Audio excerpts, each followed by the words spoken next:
9. Sovereignty and Reform. The law of God over men means the sovereignty of God over men. As we have seen, the word of a lord or sovereign is a law word, a binding word. The lord or sovereign is the lawmaker, and the source of law in any society gives us the God or sovereign of that society. This fact about sovereignty and law is not a contemporary opinion, nor a theory propounded by myself. It is an obvious and continuing fact of history. Its existence in pagan antiquity need not be reviewed here. One of the popes during the Great Schism, which followed the end of the Avignon era, was Gregory XII. When the question of a church council came up as the means of ending the schism, and some suggested that the question should be submitted to the judgment of the universities of Bologna, Paris, and Siena, Gregory replied, "I am Pope, and have no need of anyone's counsel. Yes, I am above the law, and you must conform to my decisions." At the Council of Constance, the friars were eager to proclaim, "The Pope is a god on earth." The cardinals at the council held that a pope, when once elected, could not be bound. Once Martin V was elected pope, all the council's concerns for reform vanished because the pope, as sovereign, was beyond the council's control. When the French urged reforms, Emperor Sigismund showed little interest, saying he had not the same interest in the matter as before, and also, "You have a pope, implore him for reform." Martin V, in turn, invalidated appeals to a council at once, declaring in an early constitution, "No one may appeal from the supreme judge, that is, the Roman pontiff, vicar on earth of Jesus Christ, or may decline his authority in matters of faith." March 10th, 1418. These claims were made by some of Rome's weakest popes. The papacy did not attack the pagan doctrine of an earthly sovereignty. Rather, it tried to use it to undercut civil sovereign powers. By doing so, the Church gave a religious validity in terms of Christendom to the pagan doctrine. The validity of human sovereignties on earth was validated, making possible the subsequent doctrine of the divine right of kings. At the same time, Paul's insistence in Romans chapter 13, verse 1 following, that civil authorities or ministers or deacons of God was replaced by the pagan doctrine of civil lordship or sovereignty. After the Council of Constance, the separate nations and monarchs pursued their claims to an independent sovereignty and sought to divorce themselves from the claims of the Church. Instead, they made claims on the Church of which Gallicanism was one expression. What Constance demonstrated was that the reform of the Church from within was impossible as long as the sovereign power of the papacy remained unchallenged. A sovereign cannot be reformed. A god cannot be made over. It is he who makes men and things. The growth of all sovereign powers is away from all controls. Papal claims had reached a high point in Nicholas I, 1858 to 1867, a learned and godly man who was trying to defend the Church against the world. His view of the papal office was not surpassed by either Gregory VII or Innocent III. The Borgia Pope Alexander VI passed under triumphal arches with such insignia as, "Caesar was a man, this is a god." Nicholas I was followed by a fearful decay in the papacy, and Alexander VI saw the papacy not as a religious power, but as a political and cultural force. The various nations were controlling the Church in their realm, and the Vatican slowly declined in significance. The French Revolution and Napoleon delivered the Vatican from Habsburg control. Priest VI, at the time of the French Revolutionary Power, was crowned with a gilded cardboard tiara. The substance of papal claims now belonged to sovereign states.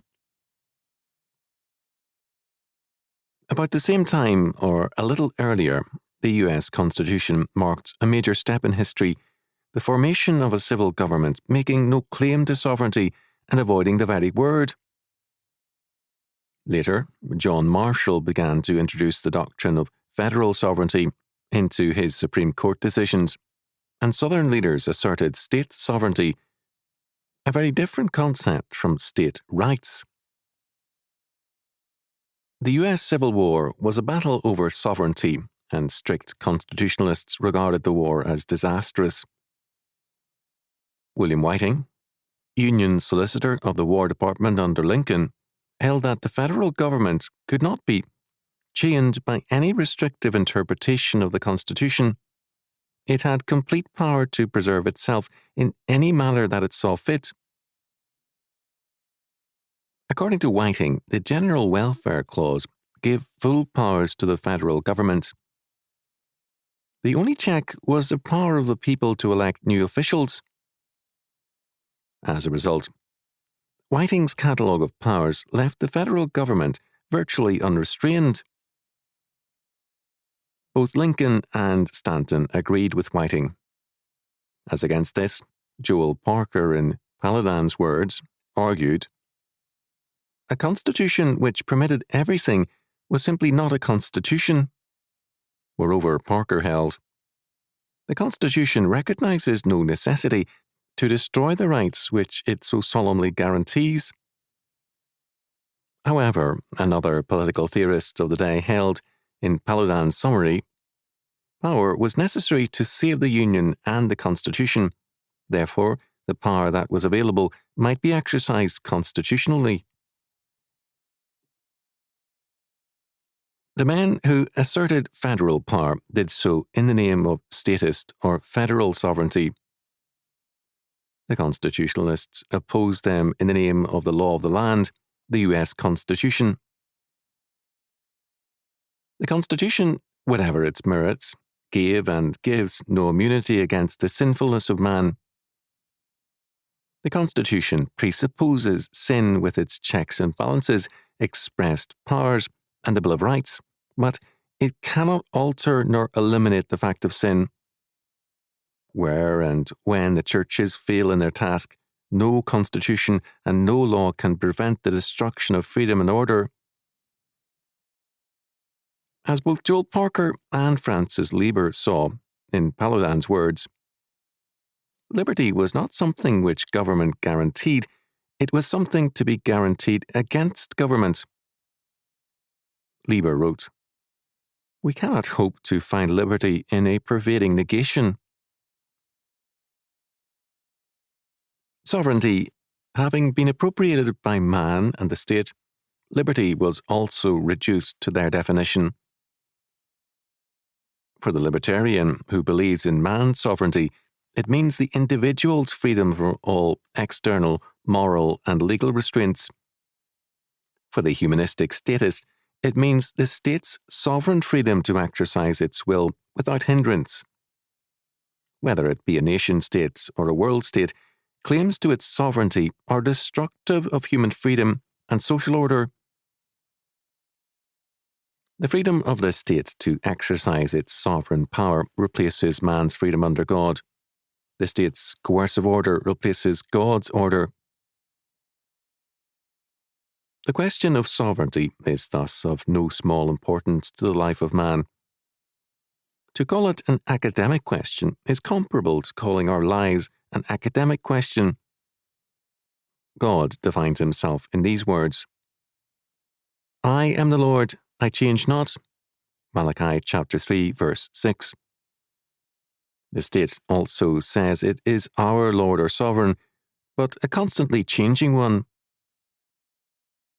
The law of God is an unscriptured and unchanging law, whereas the state's law changes daily, and so too does our state's permission as to how we can live.